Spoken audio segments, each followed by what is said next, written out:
सुप्रभात बच्चों, कैसे हैं? उम्मीद है आप अपने परिवार के साथ स्वस्थ और प्रसन्न होंगे। प्यारे बच्चों, हम लोगों ने लौह पुरुष पाठ के अर्थ को समझा, शब्दार्थ को समझा, प्रश्न उत्तर को समझा और अनुमान कल्पना के प्रश्न तथा 5 स्वतंत्रता सेनानियों के नाम लिखने के लिए मैंने आपको गृह कार्य दिया था, वो भी आपने लिखा और समझा। अब हम लोग इसी कड़ी में आगे भाषा की बात के प्रश्न पर आते हैं। ठीक है, भाषा की बात में पहला प्रश्न है, मुहावरे भाषा को सुंदर बनाते हैं। नीचे दिए गए मुहावरों का अर्थ लिखकर वाक्य बनाइए। मुहावरे भाषा को प्रभावशाली और सुंदरता प्रदान करते हैं। मुहावरे क्या है? मुहावरों के अर्थ सीधे सीधे ना लेकर के बल्कि उसका अन्य अर्थ लिया जाता है। जैसे अंधे की लाठी, अंधे की लाठी का सीधा अर्थ ना लेकर के उसका अन्य अर्थ लिया जाता है एकमात्र सहारा। इतनी बात समझ में आई आपको? तो चलिए पहले हम लोग मुहावरे में पहला मुहावरा देखेंगे जो पाठ में आया है, मुंह लटकाना। मुंह लटकाना का अर्थ है उदास होना। ठीक है, मुंह लटकाना का क्या अर्थ है? उदास होना। और उसका वाक्य प्रयोग हम क्या बना सकते हैं कि राम परीक्षा में अच्छे अंक न आने पर राम का मुंह लटक गया। ये एक वाक्य बना सकते हैं, या कोई दूसरा वाक्य आप भी सोचिए, आप भी बना सकते हैं। जैसे माँ के डांटने पर सीता मुंह लटका कर बैठ गई, ये भी वाक्य बना सकते हैं। आपको जो उचित लगे एक वाक्य आप लिख सकते हैं। और दूसरा है ईंट से ईंट बजाना, जिसका अर्थ है पूरी तरह से नष्ट कर देना या पूरी तरह से नष्ट भ्रष्ट कर देना। ठीक है, और हम इस मुहावरे का वाक्य प्रयोग क्या बना सकते हैं? जैसे भारतीय सेना ने शत्रुओं की ईंट से ईंट बजा दी। या कोई एक और वाक्य बना सकते हैं हम कि स्वतंत्रता सेनानियों ने अंग्रेजों की ईंट से ईंट बजा दी। इसके अतिरिक्त आपके भी मन में कोई और वाक्य आ रहा हो तो आप बना सकते हैं। प्यारे बच्चों, मुहावरे के संबंध में एक बात मुझे अनिवार्य रूप से आपको समझानी और बतानी है, वो है कि जब ये दिया रहे कि मुहावरे का अर्थ लिखकर वाक्य बनाइए, तो कई बार बहुत से बच्चे ये गलती करते हैं कि मुहावरे का अर्थ तो सही सही बेशक लिख देते हैं, किंतु मुहावरे के अर्थ का वाक्य प्रयोग कर देते हैं जो गलत है। हमेशा मुहावरे का ही प्रयोग करना है, आपको इस बात को हमेशा ध्यान रखिएगा। ठीक है, जैसे आंखों का तारा एक मुहावरा है, इसका अर्थ हुआ बहुत प्यारा, लेकिन कई बार बच्चे मोहन बहुत प्यारा है ये बना देते हैं वाक्य, जबकि आपको वहां पर मुहावरे का प्रयोग करना है कि मोहन अपनी माँ की आंखों का तारा है। कई बार बच्चे मुहावरों के प्रयोग में, जैसे अपने मुंह मियाँ मिट्ठू बनना एक मुहावरा है, माने अपनी तारीफ स्वयं करना। कई बार बच्चे ऐसे लिखते हैं कि मोहन अपने मुंह मियाँ मिट्ठू बनता है। ये ऐसा वाक्य अधूरा वाक्य है।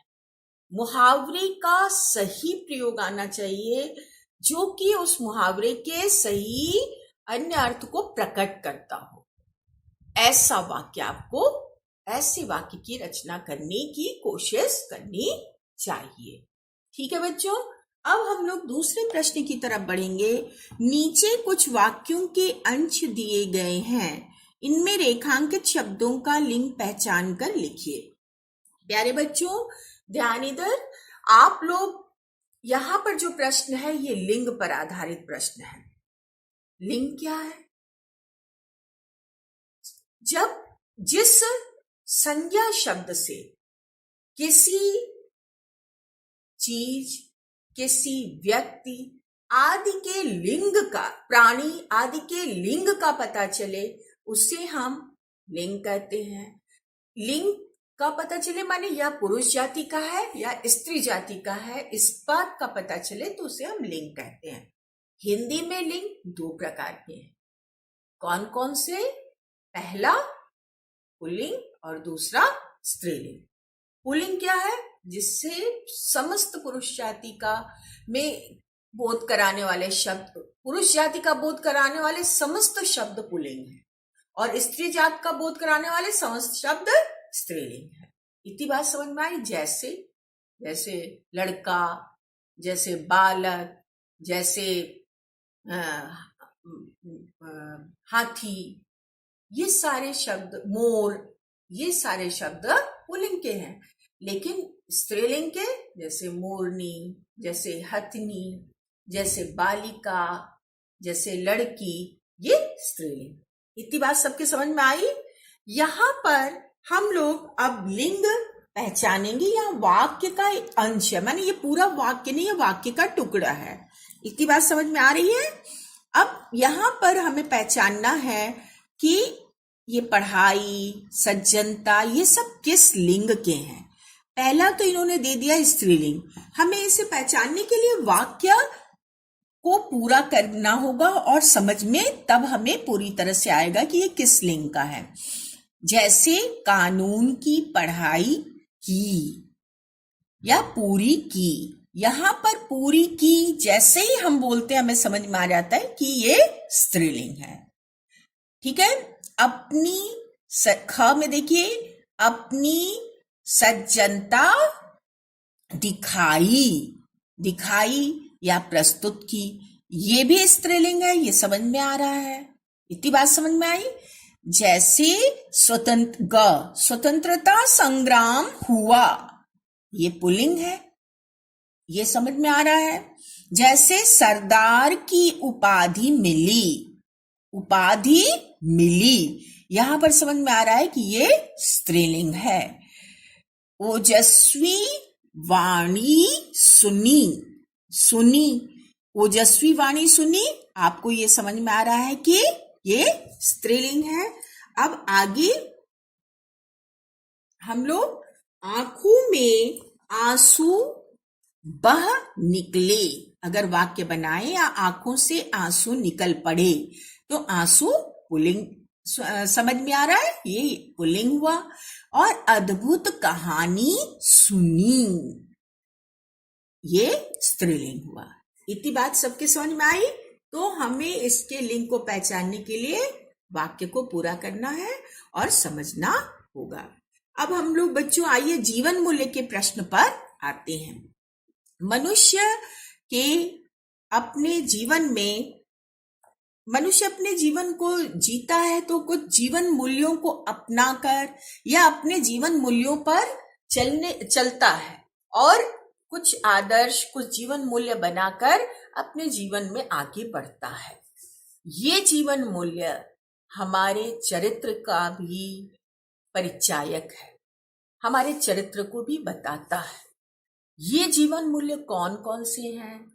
जैसे सच बोलना, जैसे मित्रता, जैसे सम्मान करना बड़ों का, जैसे छोटों को प्यार करना, जैसे सबके प्रति स्नेह के भाव रखना, त्याग के भाव रखना, दानशीलता, मीठी बोली बोलना, सबसे मधुर वचन बोलना, ये सब जीवन मूल्य के, देशभक्ति रखना और सबके साथ वसुधैव कुटुंबकम का भाव रखना, ये सारे सबकी खुशी को मन में सोचना कि सब लोग खुश रहें, सब लोग रोग मुक्त रहें, ये सारे भाव हमारे जीवन मूल्य के ही अंग हैं।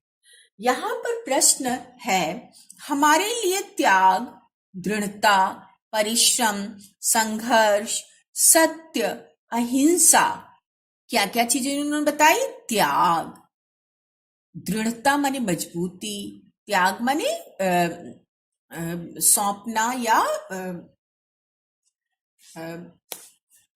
कोई किसी चीज को किसी के ऊपर समर्पित करना, और परिश्रम माने मेहनत, संघर्ष माने समर या युद्ध, सत्य, संघर्ष मतलब किसी चीज के लिए बाधाओं से बिना घबराए निरंतर प्रयास करना, सत्य माने सच्चाई, अहिंसा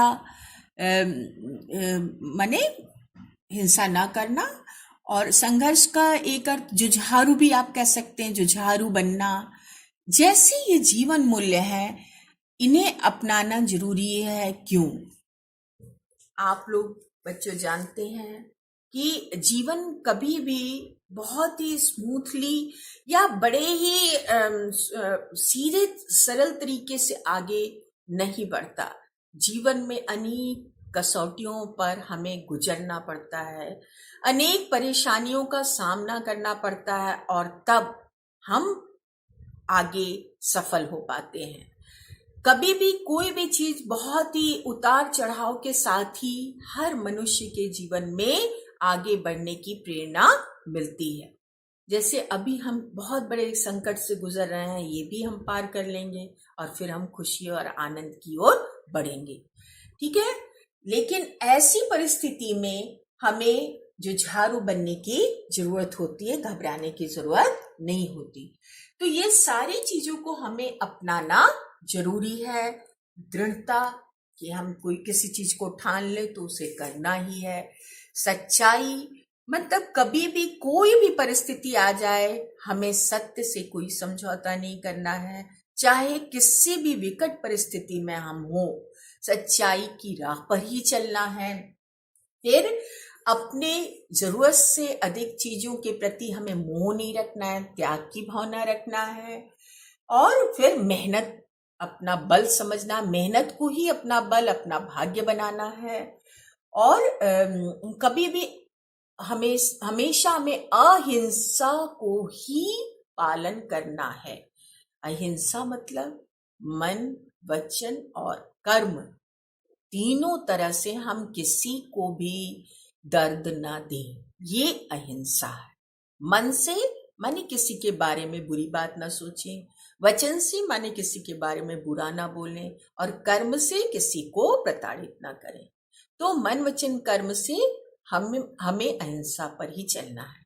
ये सारी चीजें हमें क्यों अपनानी है जीवन में? हमें ये सारी चीजें इसलिए अपनानी है, पहला कारण तो ये सारे गुण एक इंसान के, एक मनुष्य के हैं। यदि हम इसे ना अपनाएंगे तो हम मनुष्य कैसे कहलाएंगे?